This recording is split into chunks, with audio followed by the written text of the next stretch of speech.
Hello everyone, this is Marlene with Miami Ghost Chronicles, Stories of the Supernatural. And today's show is about phantoms and demons that sometimes exist inside a person's mind. If it could not be witnessed, heard, or seen by others, these individuals would find themselves committed to asylums.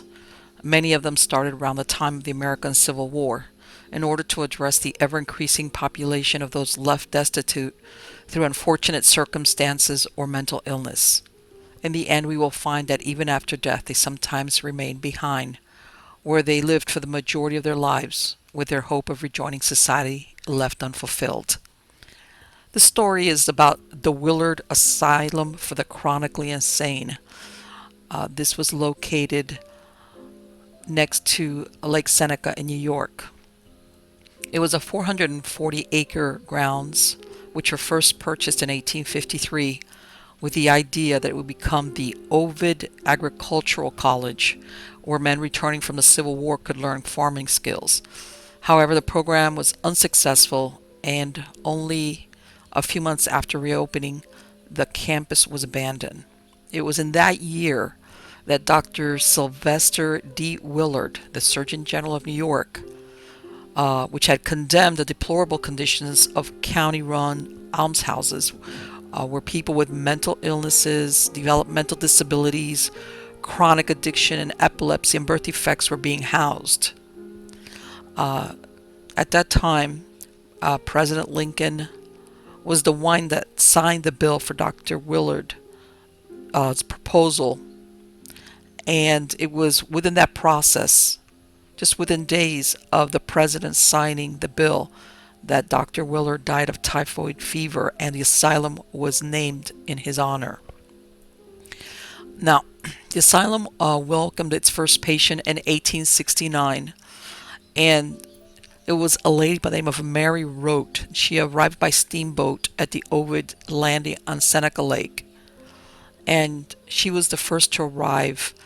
And Dr. Hoyt, who was the secretary of the board, claimed that she was deformed and demented and chained at the wrists. She was being moved over from the Columbia County poorhouse, where she was found bound, naked, and crouched in a corner of a 5-foot cell without any covering or even a bed. She had been confined there for over 10 years. Now, Mary died at Willard in January of 1876 of tuberculosis. However, by that time, she had become a role model for patients in years to come. One of her doctors, by the name of Dr. Chaplin, stated that since her admission, she had been daily dressed and at all times presentable. Her general appearance and habits of cleanliness are much improved. It appears that this move for Mary turned out to be a beneficial one. Now, the theme of horrific neglect would follow for other patients that were admitted later on. One girl had been shackled in a cell since childhood. Another patient arrived at Willard in a chicken crate. The dreadful situations that the patients were arriving in, coupled with a lack of understanding of mental disability, meant that Willard essentially became a dumping ground for undesirables. Patients' afflictions ranged from severe mental and physical handicaps to nervousness, chronic to acute insanity, feeble-mindedness, and lunacy. In other words, you had people there that could be violently insane to a person that maybe was just nervous or high-strung. Now, the asylum was built in the same style as many other Victorian institutional facilities. The campus was divided between a woman's side and a man's side, with violent and non-violent patients. Now, the administration building sat in the middle. The land had originally been designated for agricultural purposes, so the hospital ran its own farm with crops grown and tended by patients. Patients were unconfined, able to walk about as they please, though they were unable to leave the premises. There was a bowling alley, a movie theater, and a gymnasium, and patients took part in camp-like activities like sewing classes. It was a hospital, though. It was still a hospital. And there were entire buildings devoted to treatments like electroshock therapy and ice baths, as well as operating theaters and a morgue. A cemetery on the grounds featured markers with numbers, no names, for the thousands that were buried there throughout the years that it was open. Now, Willard Asylum discharged its final patient in 1995 and shuttered its doors for good. Now, some of its buildings are used as training facilities and dormitories by the Department of Correctional Facilities, which maintains the grounds, but many of them have been left to rot for so long that they are totally unusable. In these, asylum life has been preserved and the artifacts left behind by staff and patients.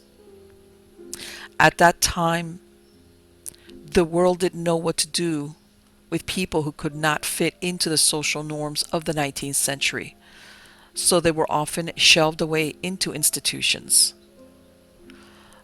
Though the people who lived and died at Willard have faded into the tapestry of history, their belongings left behind at the abandoned asylum boldly assert their existence. And now we come to the second part, which is a extraordinary find of suitcases that were discovered after it closed down, which were untouched from the moment that these patients arrived, some of them hoping at some point to leave, but they never did. They had organized them, the men's on the left, the women's on the right, alphabetized, labeled, and covered by bird droppings. From the clothing and personal objects left behind, we can gain some understanding of who these people were before they disappeared behind hospital walls. More importantly, why were they committed to this institution, and why did so many stay for so long? Some of the patients had been transferred from other asylums. Others were committed by the courts due to unemployment, the death of a loved one, loneliness, poverty, or some other catastrophic event. Others were committed by families who brought them there. Now, what seems apparent after examining the contents is that many thought that they were going to be there only for a brief stay. For others who suspected their stay might be longer, the results were sometimes their ultimate choice, such as what happened in October of 1905 when 41-year-old Mrs. Theodore Stryker, who had been visiting her husband, her brother's farm in New York, and one day she disappeared for only a few minutes, going to the barn, and then her family found her dead hanging from one of the rafters. She had a broken neck, but she wanted to make sure she died, and she had plunged a butcher knife into her chest. Apparently the trip to New York was to commit her in a few days to Willard Asylum. The people that spent all these decades at Willard Asylum, most of them did die there. They were basically discarded by society, but each of them had a fascinating and often heartbreaking personal story. Many of them, before they came to Willard, had careers, families, artistic and intellectual aspirations, and many of them had dealt with significant personal losses. Now, each of their stories provides an opening into looking at that these people were just not numbers, that even though they spent the majority or possibly the rest of their lives after they got there behind the hospital walls, there was more to them than just someone that had been placed there because they had been forgotten. And ultimately, and in some cases, the ways that the psychiatric system had failed them, because as you will see, some of them were trying desperately at some point to try to gain re-entry back into society. Now let's look at the first person. All right, is a lady, or was a lady, by the name of Fraulein Teresa, also known as Sister Marie Ursuline. And due to privacy, we're just using their first names. And as you could see, they were all assigned, of course, a number. And she was born in a small Bavarian town in 1896. And when she was 16 years old, she was recruited by Mother Antonina Fisher to go into the Dominican Sisters. And then she was brought to America, and she took her vows in Brooklyn in 1898 and became known as Sister Marie Ursuline. Now, she joined a small band of nuns who went west to build a mission in North Dakota. However, the frontier conditions were very, very harsh, and eventually the mission failed, and Mother Antonina was forced from her leadership position. And this became a widely publicized scandal in the church. And powerful Vatican officials suppressed the initiative of an energetic Mother Superior. In other words, the Vatican wanted full control over any new orders or convents or missions that were being opened in the United States during those years. Now, Sister Marie could not pledge obedience to her new superior, and she returned alone to New York City in 1917, finding refuge as a boarder in her former mission house. She wrote to her father asking for help to get back to Germany, but her letter was returned due to wartime mail restrictions. Remember, this is World War I, and at this time Germany was held in very high suspicion. Now, she was no longer known as Sister Marie, and she was plagued by spiritual concerns for which she could find no relief. She was admitted to Manhattan State Hospital in June of 1918, where her religious background was thought to be a figment of her imagination. And in her admission interview, she told the doctor, "I don't hear voices, I don't see visions. I feel silly, I am not crazy, I am nervous. I had an operation for gallstones 3 1/2 or 4 1/2 years ago in North Dakota. I live at 140 West 61st Street with the Sisters of the Sick Poor. I was stubborn, I did not want to steal. I got excited over the war, I'm all mixed up, I feel downhearted." 8 months later, at the age of 39, Teresa was sent to Willard, and her records mention that she once lived in a Catholic mission, but they lent no credence to her religious background and her quest for dispensation. They referred to her as noisy, resistive, ugly, and delusional. Being completely dismissed as a former nun and traumatized by the harsh reality of her life at the institution, Teresa retreated into alternate identities, one of which was a 9-year-old girl. She was ravaged by physical ailments, and she died at the age of 69.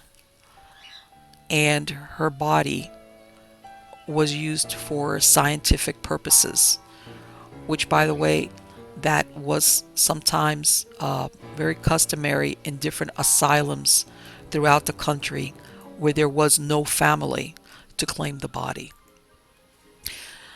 The second inmate that we're going to talk about at Willard's was Mr. Lawrence, who was born into a poverty-stricken family in Galicia, which was part of the Austro-Hungarian Empire. And at one time, he served in the Royal Austrian Army when he was a young man.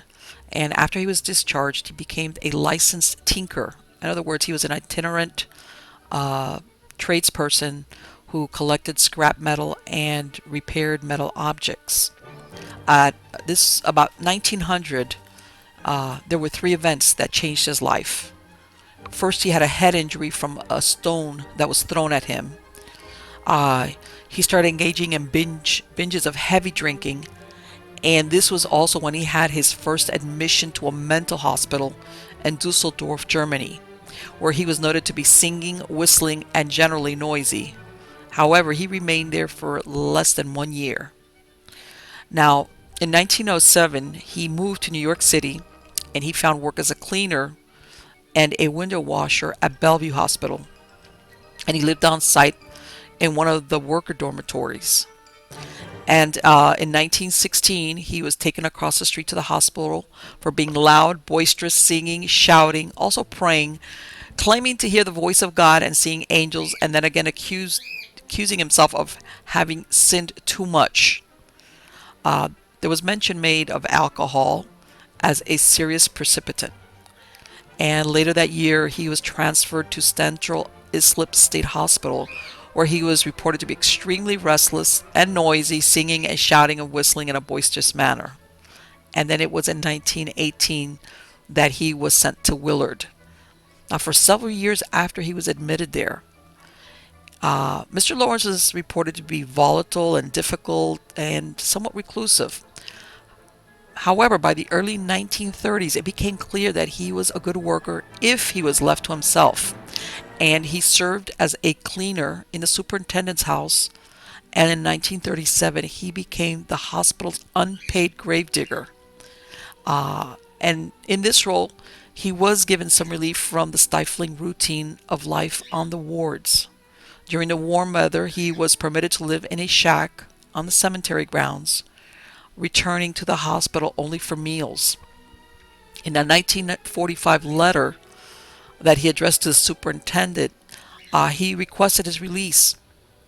And he noted on there that he had dug over 600 graves by hand in 8 years. Mr. Lawrence did continue his work until a few days before he died at the age of 90 in 1968. And he was buried anonymously in the very cemetery that he had tended.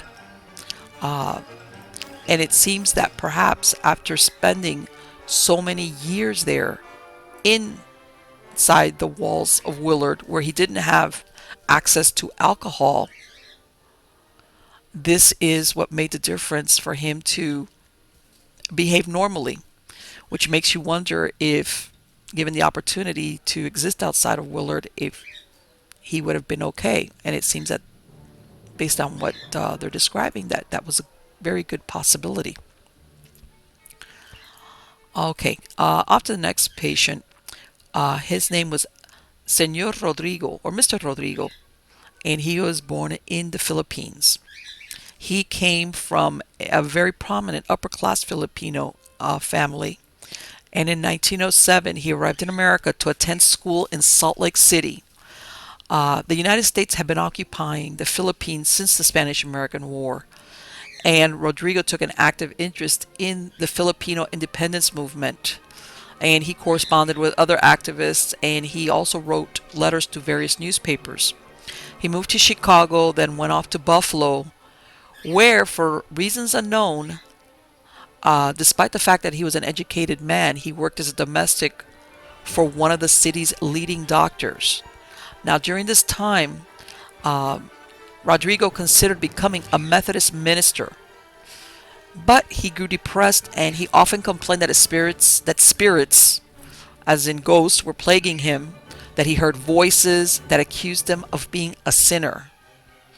And his employer, ironically, was the one that had him committed to Buffalo State Hospital in 1917 at the age of 29. Now, in October of 1919, Rodrigo was transferred to Willard State Hospital. And the records from 1935 describe him this way. He readily converses with anyone, sociable, very well behaved, polite, mannerly, cooperative, clean and neat, never causes trouble, very willing to help with yard work, takes an interest in life, plays checkers, reads books, or writes simple poetry. The staff at Willard remained impressed with Rodrigo's knowledge of classical music and poetry, even with his heavy accent. In the late 1960s, Rodrigo was offered the chance to live in a group home, but he declined, and the following observation was placed in his file. It appears that after years of being institutionalized, which now appear to have been a mistake as far as the duration is concerned, this man appears in perfect mental condition now. As Rodrigo grew older, he lost his sight and was moved to a ward for blind patients. And he died in 1981 at Willard and was buried in an unmarked grave in nearby Ovid Union Cemetery.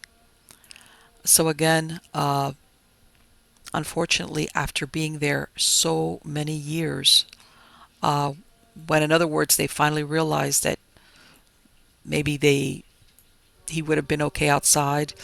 He was so used to being in those walls and probably losing his sight. He just stayed there until his death in 1981. Okay, the next patient is Miss Margaret, and she was born in Edinburgh, Scotland.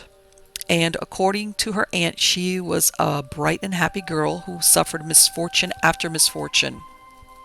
Her father, a merchant seaman, had died of tuberculosis when she was 7 years old, and her mother soon remarried. 3 years later, authorities accused her mother of neglecting Margaret and her sister Marie and placed the girls in an orphanage. At the age of 20, Margaret entered nurses training at London's Northeast Metropolitan Hospital. And after completing her studies, she worked there from 1914 to 1918, and where she witnessed the damage suffered by the hospital during World War I during the German bombing raids. Her fiancé was killed in France within weeks of going to the front. Afterwards, she immigrated to the United States, and in 1921 she enrolled in a graduate nursing study at Women's Hospital in New York City. Now, while training there, Margaret sustained a serious head injury, and her recuperation took months. She worked at Women's Hospital until July of 1925, when she contracted tuberculosis and spent much of the next 6 years in TB facilities. And there she met a fellow patient named Arthur Dargaville, who became a close friend. It's not clear whether the relationship was romantic, but Margaret's will, found in one of her trunks, listed him as her sole heir. Upon her rehabilitation, she could only find employment in TB hospitals, working in several such places across New York State. Miss Margaret suffered from numerous physical ailments during those years and also faced stress at work and in her personal life.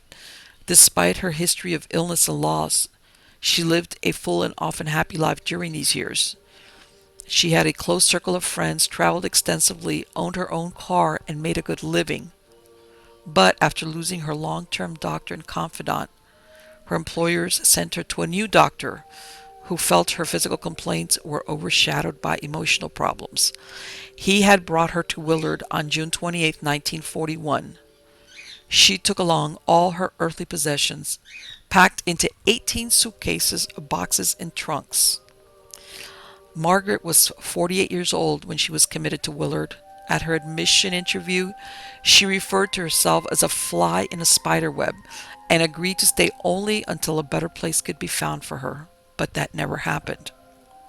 Two of Margaret's devoted women friends, along with Arthur Dargaville, visited and wrote to her during the first 10 years that she was at Willard.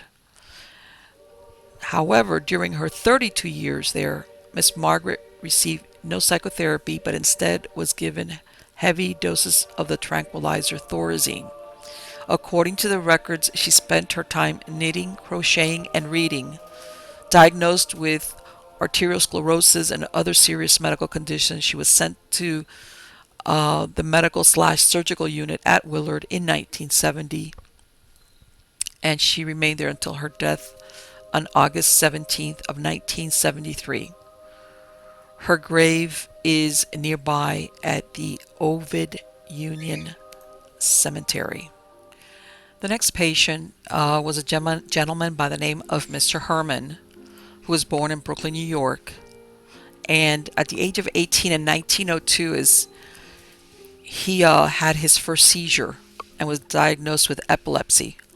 And possibly they were thinking that this was a result of a surgery he had undergone when he was 4 years old. After the seizure, he was sent from his Brooklyn home to the New Craig Colony in rural upstate New York in 1908. The colony was the state's first attempt to understand and care for people with epilepsy. And photography was an important tool in the research, and within a few years, Herman was closely assisting the colony's photography staff. By 1915, he was working as a photographer in his own right, taking pictures of the staff and his fellow patients, and he was very well regarded for his skills. He was described as a model patient, and he was largely free of seizures. By 1930, he had spent most of his adult life institutionalized. However, he was described in his files as being depressed and that he didn't communicate much. He was admitted to Willard despite the examining physician's statement that no reason could be found for this patient being at a state institution for the insane. Herman stayed at Willard for 35 years, but never again worked as a photographer. He was one of many Willard patients transferred for several years to the Sampson Division, a short distance away, to help relieve overcrowding at the main facility. His records state again and again that he was indifferent and generally disinterested, though well-behaved and willing to help on the wards when asked. Apparently, he had no more seizures. When Mr. Herman was in his 70s, he was offered the opportunity to leave. "Where would I go?" he answered. "No place to go." He stayed there until his death in November of 1965. His family had his body returned to Brooklyn, where he was buried in the Mount Olivet Cemetery. Very sad, very sad. Our next patient is a lady by the name of Miss Ethel. And Miss Ethel also has a very interesting story. She was born in New York, not too far from Willard, and she was the daughter of a Methodist minister. As a child growing up, she sang in the choir, played the piano, was very active in church activities, and when she was 18 years old, she married a plumber named Seymour, and they soon had 2 children, a son in 1909 and a daughter in 1911. However, Seymour drank too much, flew into violent rages, and had affairs with other women. Ethel suffered 2 miscarriages and later bore 2 more children, both of whom died in infancy.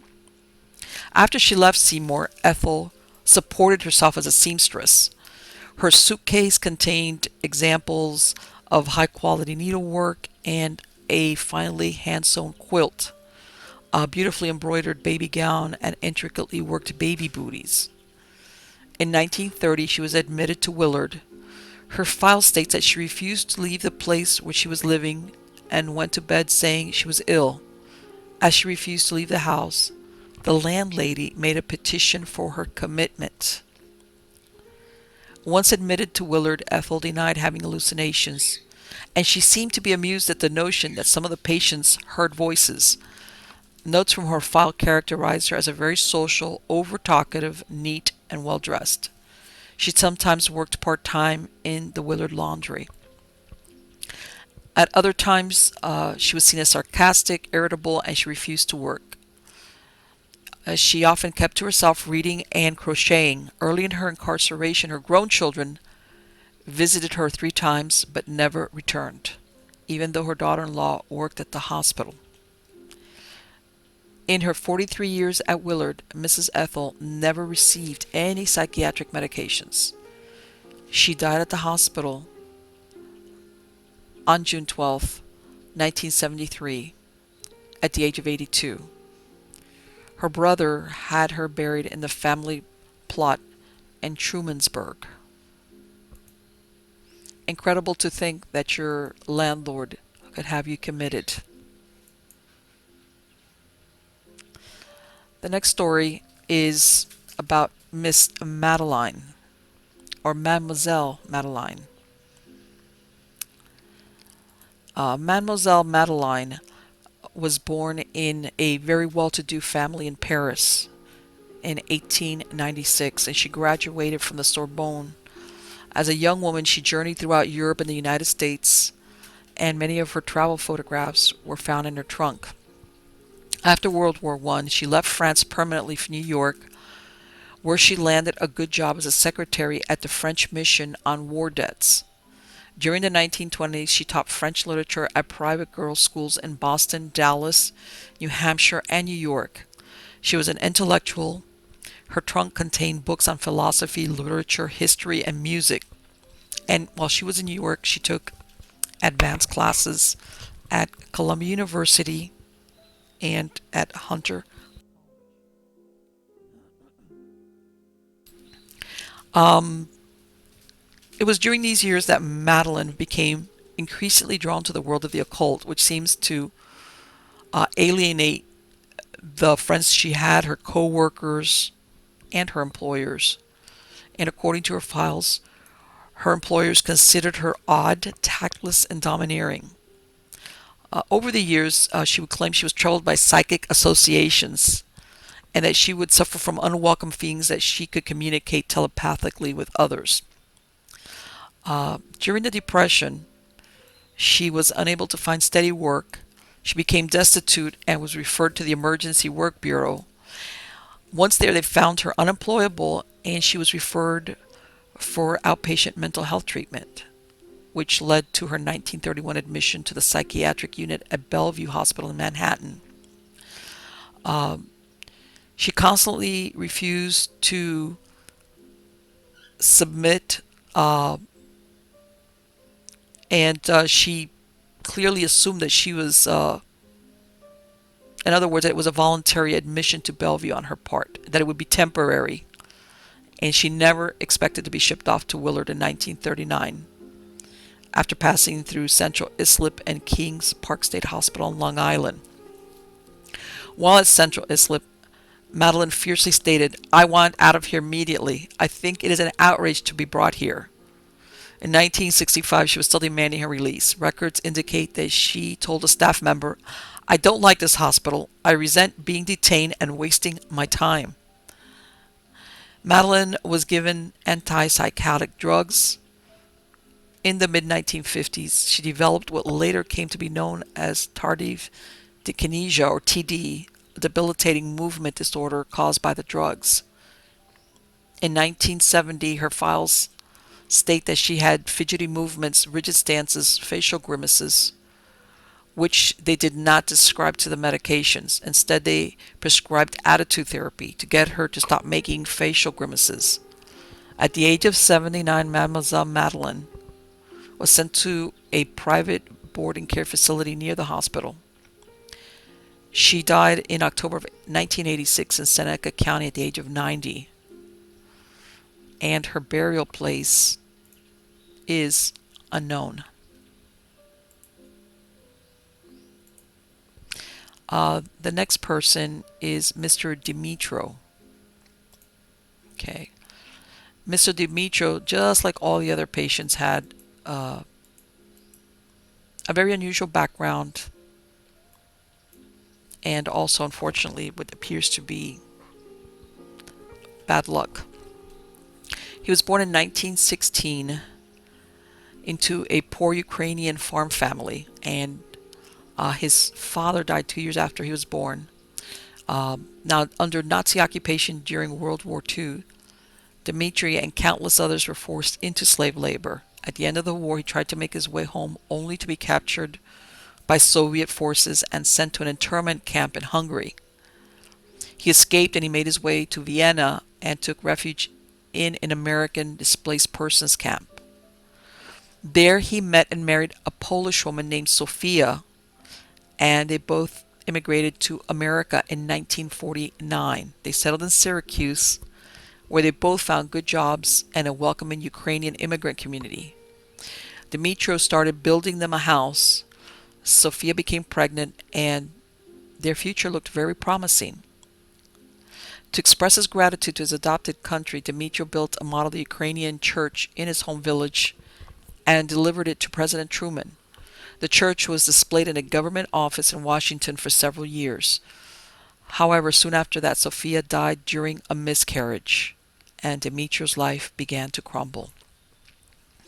In his grief over his wife's death, Dmitro came to believe that he was supposed to marry Margaret Truman, the president's daughter. He visited Washington, D.C. in 1952 and attempted to visit her at the White House. The U.S. Secret Service detained him and sent him to St. Elizabeth's Hospital in Washington. He was returned to Syracuse and committed to Syracuse Psychopathic Hospital before being sent to Willard in 1953. For several years, Demetrio languished at Willard. The staff had trouble understanding his thick Ukrainian accent, and he was given 20 electroshock treatments, which did not improve his condition. In the early 1960s, he began to attend occupational therapy sessions, and it became apparent that he had a passion and talent for expressing himself through painting. According to staff, Demetrio painted a painting a day, chronicling the story of his life. His artwork was displayed locally at an exhibit of patient art in Washington, D.C., but few of his paintings have been found, as he generously gave them away to staff who admired his work. Demetrio remained at Willard until 1977, when he was discharged into a county home. At this facility and at a nursing home to which he was later moved, he continued his painting, decorating the walls with murals. Mr. Demetrio died in 2000 at the age of 84 and was buried in Norwich, New York. The next person was a gentleman by the name of Mr. Frank. Mr. Frank at one time was a soldier. He was born in Columbus, Ohio. And the way he came to Willard is very interesting and unfortunate. On June 7th in 1945, he went to the Virginia restaurant on Fulton Street in Brooklyn, and he was served a meal on a broken plate. He becomes upset, and he caused a disruption outside the restaurant, yelling and kicking garbage cans. The police were called, and instead of arresting him, they bring him to the psychiatric ward at Kings County Hospital. And from there, they transferred him over to Brooklyn State Hospital. And on April 9th, 1946, he was admitted to Willard, one of a growing number of African American patients transferred to Willard from New York City in the 40s due to overcrowding. Mr. Frank was born in 1909 in Columbus, Ohio. And when he came to Brooklyn, he was 20 years old. And first he found work as a chauffeur. He was also an amateur boxer. And then he enlisted in the U.S. Army in May of 1941 and received a medical discharge in 1944. And he came back to settle in Brooklyn.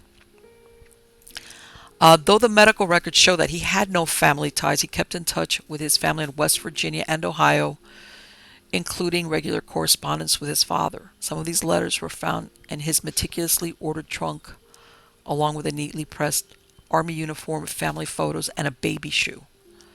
The hospital staff worked hard to get Frank's trunk picked up from his landlady in Brooklyn, not because they were concerned about his access to his possessions, but because they wanted to get his Army discharge papers so that he could be transferred to the Veterans Administration system. Mr. Frank never escaped the consequences of that day outside the restaurant in 1945. In 1949, he was transferred from Willard to the Veterans Administration Hospital in New York, and in 1954 to the VA hospital in Pittsburgh. He died there 30 years later, having spent more than half his life in an institution. Now, I've left one of the most interesting but very sad cases for last. This lady, it wasn't through the suitcases, but she did spend time at Willard. And this person's name was Lucy Ann Lobdell. She was born in December of 1829. And when she was born, her parents were still in mourning for their firstborn infant daughter, so they pampered Lucy Ann, but allowed her to develop her adventurous spirit in the woods surrounding their home. Now, a few years after starting school, Lucy made the acquaintance of an illiterate young man named George Washington Slater, and he immediately becomes infatuated with her. However, about a month after they meet, Lucy's family moves away to Albany County. And then, to their surprise, 30 days later, this young man appears at their new home, which was 100 miles away from where he was living, intent on marriage. Lucy was distraught. However, her families consented to the marriage, even though she was not in love with him. No doubt marrying her off as the eldest of the brood was the norm, and let's face it, they had other mouths to feed. She soon became pregnant, but the relationship soured rapidly. After one of their quarrels, he abandoned her with their 2-month-old daughter, Helen. He left her without any money, so she had no other recourse but to move to Long Eddy, New York, back to her parents' house. By that time, her father had established a sawmill. However, when she got there, she realized that her father had become old and decrepit, and what she would do was she would help him out at the sawmill, and she hunted for food. She had a very good ability that she had developed when she was young, when she lived in the woods. She was a very good hunter. Now, it's around this time that she concludes that life as a woman is dreadful. So in October of 1854, she receives a letter from George Slater that he wants to reconcile. And she writes back to him telling him that he could come visit his daughter. But she already had a plan because she was determined she was never going to see her husband's face again. So she decides to escape.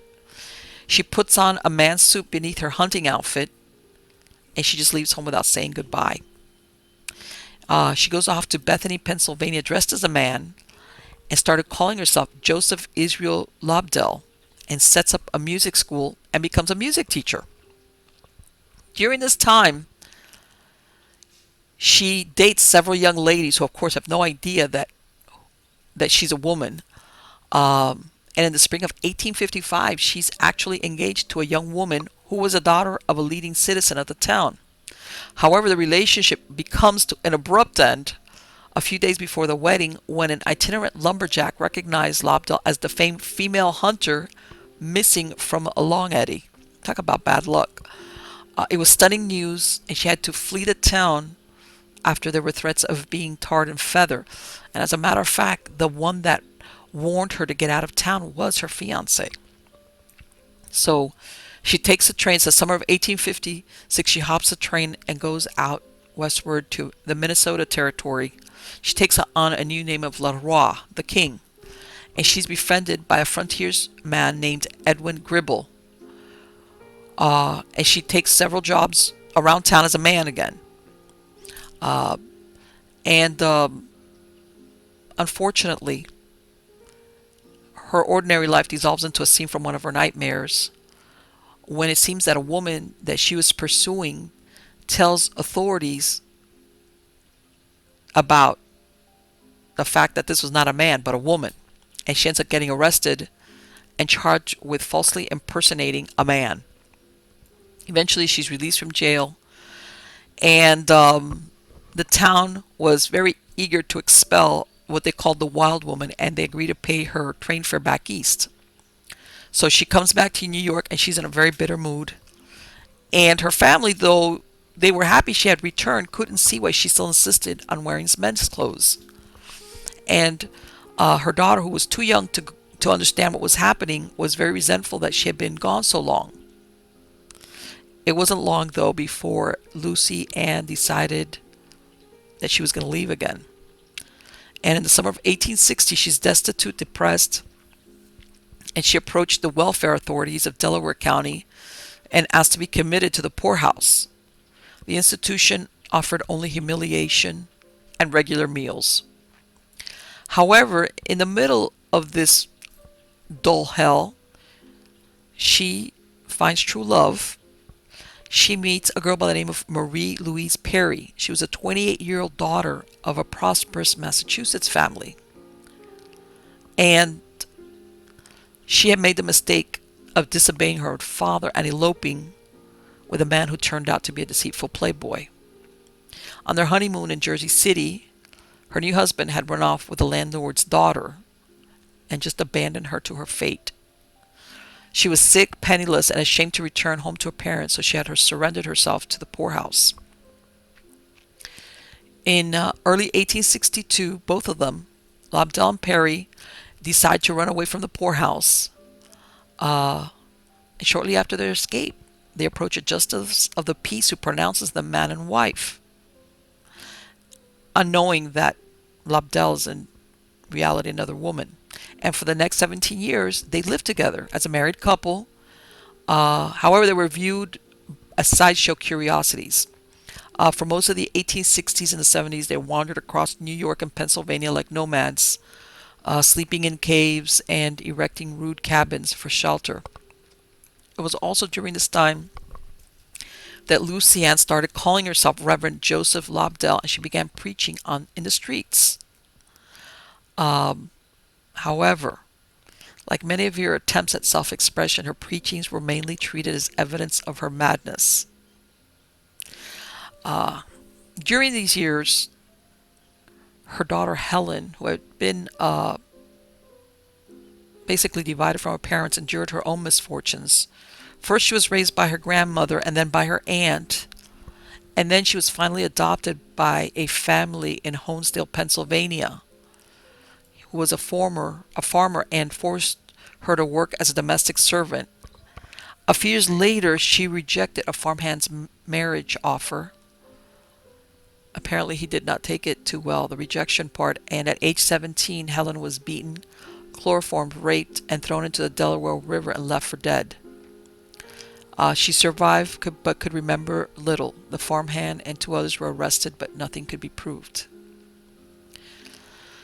Now, again, during these years, Lucy Ann's husband, George Slater, had gone off to serve in the Union Army, and he was taken prisoner and died. She was eligible for a pension, but she did not learn about it until 1877, 12 years after the end of the war. So, of course, she received a large amount of money from the back pay, and with it, she bought a farm right outside of Honesdale. Now, about a year after she becomes a landowner, she travels back to Hancock, New York, where her daughter Helen is living on one of her brother John's property. What exactly happened after she arrived in the town is unknown, but she would never return to her farm in Honesdale. Her brother John believed that his sister was insane for wearing men's clothing and pretending to love a woman. And he appeared to have persuaded Helen, her daughter, into sharing this view. And it's not really clear quite how they kept her in Hancock, away from Marie, and for more than 2 years. And in May of 1880, John petitioned the Delaware County Court to issue a writ de lunatico, which is to investigate the sanity of Lucy Ann Lobdell. A jury of 12 men found her mad. This was enough evidence for the law, and at age 51, Lucy Ann was carted off to the Delhi poorhouse and given a certificate of insanity. With her daughter Helen's written consent, John was named executor of Lobdell's estate. For the privilege, John had to pay $1,000 bond, and his motive for institutionalizing his elder sibling was nothing so simple as greed. Lucy Ann's fate was kept a secret from Marie and from the world. A fake obituary was released by her family that fooled the newspapers. Eventually, Marie moved back to Massachusetts and spent her final years working in a Whitman nail factory. She died in 1890, likely never knowing what became of her husband. From the Delhi poorhouse, Lucy Ann was taken to the Willard Insane Asylum in New York. And Dr. Wise, who worked at Willard, observed that upon arriving at the hospital, she embraced the female attendant in a lewd manner and came near overpowering her before she received assistance. Her conduct on the ward was characterized by the same lascivious conduct, and she made efforts at various times to have sexual intercourse with her associates. She later told Dr. Weiss that her mother had suffered from mental illness as well. Lucy Ann would spend the last 3 decades of her life in state mental institutions. She died in Binghamton Asylum on May 12, 1912. The cause of death was given as manic depression psychosis, and she was buried without a funeral in a pauper's grave. She had outlived her wife, her brother, and her daughter, and the dozen honest men of Delaware County who declared her insane. Her estate, worth $3,850, was split between 2 grandchildren she probably never met. Now, you might ask yourself, who were the people that would be sent over to Willard to begin with? Most of them were sent there under court orders or for other involuntary measures, and the criteria for commitment prior to the 1950s were rather loose and merely required a doctor's certificate that the person was mentally ill and in need of hospitalization. Who were these individuals and where did they come from? Upstate New York and the New York City metropolitan area was where most of them came from. Some were foreign-born and came either by themselves to the United States, many times leaving families in Italy, the Ukraine, Poland, Germany, all over Europe. In majority, they were Caucasian Christians. Many of them had extensive work histories. Some of them were married, had children, and a few had college degrees. Most of the patients stayed at Willard for several decades, averaging more than 30 years. Among the suitcase owners, the record is held by a woman who arrived in 1899 at age 26 and died at Willard 75 years later at the age of 101. Many of the people that were sent to Willard were deemed incurable and in need of lifelong institutionalization. This determination was never made formally, but especially if a person was transferred from another state hospital, it was likely that they would never leave. At admission, most of the suitcase owners were in situational crisis, the death of a spouse or a child, sudden unemployment. All these situations could have been dealt with outside of an institution. While everyone admitted to Willard was given a diagnosis, the exact nature of their mental and emotional distress was rarely addressed in the records. The person's life circumstances, traumatic events, and the painful experiences that stood behind the labels were hardly engaged in any type of therapeutic discourse. Instead, these diagnoses were used to assign the person a poor prognosis. In other words, they were used to justify lifelong incarceration at the public's expense. There was a myth that these disorders were incurable. This dominated the mental health system in those years. And unfortunately, sometimes even though the person might not have been incurable when they went into Willard, sometimes the effects of the drugs that they were given while they were there made them, after many years, unable to go back into society. From the late 19th to mid-20th century, Willard offered little actual mental health treatment. There was custodial care, physical health care, work, and occasional entertainment. With the exception of hydrotherapy, submerging people for long periods of time in cold baths, and electric shock, which began in the 1940s, there was no treatment. The introduction of neuroleptic drugs in the mid-1950s helped staff control patients who were crammed into ever tighter living quarters.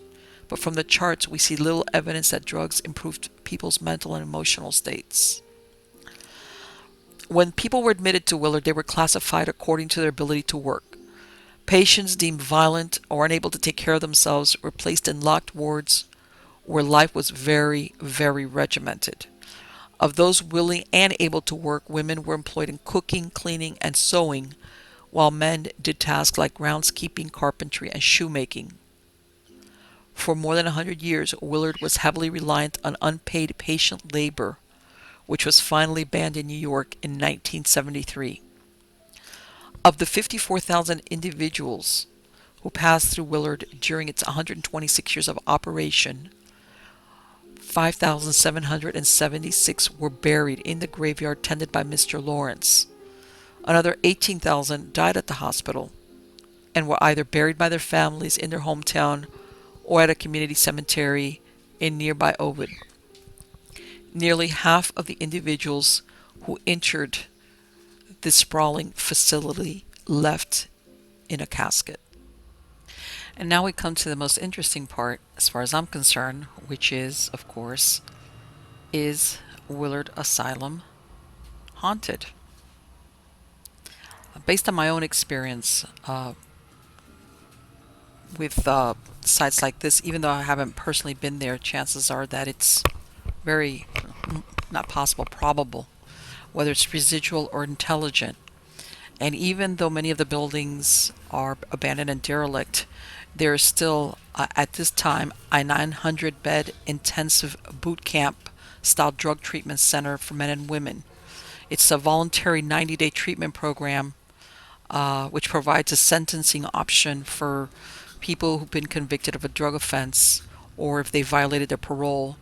And instead of going back to the state prison, in most cases for more than a year, they're allowed to participate in this program.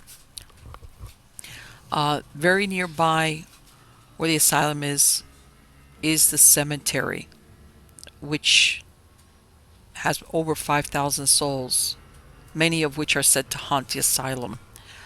They lived in obscurity, they died in obscurity.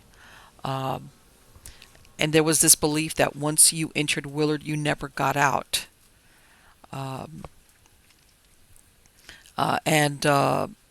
One of the many ghosts on the premises, seen on the premises, is the spirit of a red-haired lady who, the story goes, was either a doctor or a nurse before she arrived there, and eventually she was driven mad and went on to become a patient there. As I said before, the buildings now that are still habitable are used by the New York Department of Corrections, and as a matter of fact, many of the employees of the Department of Corrections are the ones that have had ghostly experiences in modern times, but otherwise, it really should come as no surprise considering how many people lived and died throughout the years, the 100+ years that it was in use, that it is haunted, that there is paranormal activity. People have reported hearing screams, whispering voices. Again, the lady with the red hair, she's also seen not only inside some of the buildings, but on the grounds. And even though she might be dressed as a patient, again, there's that persistent story attached to her that at one point she was either a doctor or a nurse there. There's also a patient who's seen staring out one of the windows. And one of the things that's associated with this woman with the red hair or the long hair is that she lets out these screams, and many times it's her in the middle of the night. Looking back at some other records, there were, besides the nurses there were what were called lady physicians working at Willard. One of them was they called her Miss Dr. Farnham. She was hired to replace a Miss Wilkins, a ladies physician who had resigned because she was moving out west. So the fact that, yes, that there were lady physicians who did work at Willard's. There's another report of a ghost that looks like a female teenager, and she is seen to in the hallways in a fetal position sucking her thumb. And if you approach her, she turns towards you, stares at you and starts to yell out obscenities, and then she just vanishes. There's another sighting of what looked to be like orderlies, two male orderlies, They're also seen looking out the window, and they're described as having a very blank stare on their faces. Uh, they've been seen so many times that there's even a common description. One is seen as tall and large, and the other one is short and slender. There's also sightings of orbs floating in the hallways, especially of different colors, so much so that they can be seen with a naked eye. There's reports of doors slamming, footsteps heard throughout the asylum, giggling, laughter, crying, whispering. Some of them you could account for being residual, considering who was housed there for so long, but maybe only part of them. The others might be part of an intelligent haunting. Now, one of the most disturbing figures that are reported is a demonic figure with piercing green eyes. Uh, and that later on we'll get more into, how that figure came up. Um, there's sightings of just hands floating in the air, and they look to be like blistered hands, and that's not unusual. Sometimes you will get ghostly manifestations where there's only a part of the body, either the hands or the feet or the legs, or there's people that have seen ghosts from the waist up. And in some cases, a really disturbing sighting, which is just a head. Um, Other visitors that have gone on there, because there's been tours every once in a while. They do have tours through these buildings. Um, there's residual images of patients being beaten by orderlies. Uh, Now, in February of 2008, the show Paranormal State visited the asylum due to claims of encounters by the present employees with the entities in the building. And as a result, the employees were refusing to stay there overnight due to the activity that they had witnessed. Uh, One of the, I guess, the managers for the department took the team from Paranormal State one of the original buildings built in 1860, and originally it had been a dormitory wing for Willard Hospital, and they were having some of their sergeants stay there. I imagine these are the sergeants that participate in the boot camp treatment center program, and both sergeants said that they heard a woman screaming, and after that they packed and left after the next day. In other words, I guess they were the program was offering to let them sleep and stay there versus having to travel home, and after that, at that experience, they packed and left. uh, Another person said that in one of the classrooms they saw someone standing there, like a very slender person screaming. There was another lady, because they in the program they were able to get a hold of either people that worked there still or had worked there even up to the time that it had been a hospital, because it was an active hospital till 1995. In one of the rec rooms, person they claim that they have somebody standing over their shoulder. They hear or they see doors being pushed open. They hear the locks clicking. Um, they did confirm that on occasion there had been suicide of some of the patients down in the lake. Seneca Lake is right there. It's adjacent to the grounds. As you could tell in some of the earlier slides, there was a steamboat that had pulled up to the dock. Um, they interviewed another gentleman who had worked at the hospital where they were searching for a female patient, and he was the one to find her in a building in the back, and she had hung herself. Um, During that program, they used a Frank's box to communicate, and it came through with the name of Lucy. And when they asked I guess, the superintendent about the name, he said that it was commonly uh, came up associated with hauntings. In other words, she appears to be a well-known ghost in the hospital.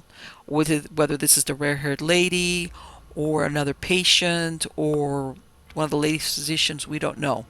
And the theory that they came up with at the end was that a demon And we're wondering, is that the green-eyed thing that's seen is holding the souls of these patients hostage in the building. They also brought in Lorraine Warren, who she herself immediately felt the presence of this demon, and she claimed that it was not allowing the spirits to move on. Among other sightings, which I'm not surprised to hear, is that they see shadow people there. Now, I went and like I said, there were so many people that came through the doors of Willard. Some of them left, most of them didn't. For example, I went back in to some of the records from New York State, and for example, in 1884, it describes how in 1 year only they had 31 incidents of attempted suicides and or homicides that were documented there. Okay, and basically that says that either they were suicides or attempted suicide, homicides, or both. And I guess, like I said,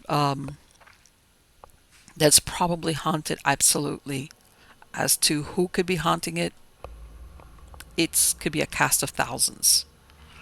But I guess what you could ask yourself is, because one of the if one of the identities that when the crew from Paranormal State went there was that this ghost, of whether she was a doctor or a nurse, was basically helping or guiding the lost souls that were there.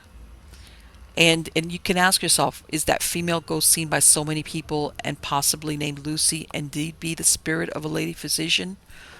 An alienist who came back to protect those who lost their way after death from the demon that stalks the quarters of Willard Asylum, as she once did from those that tormented them in life?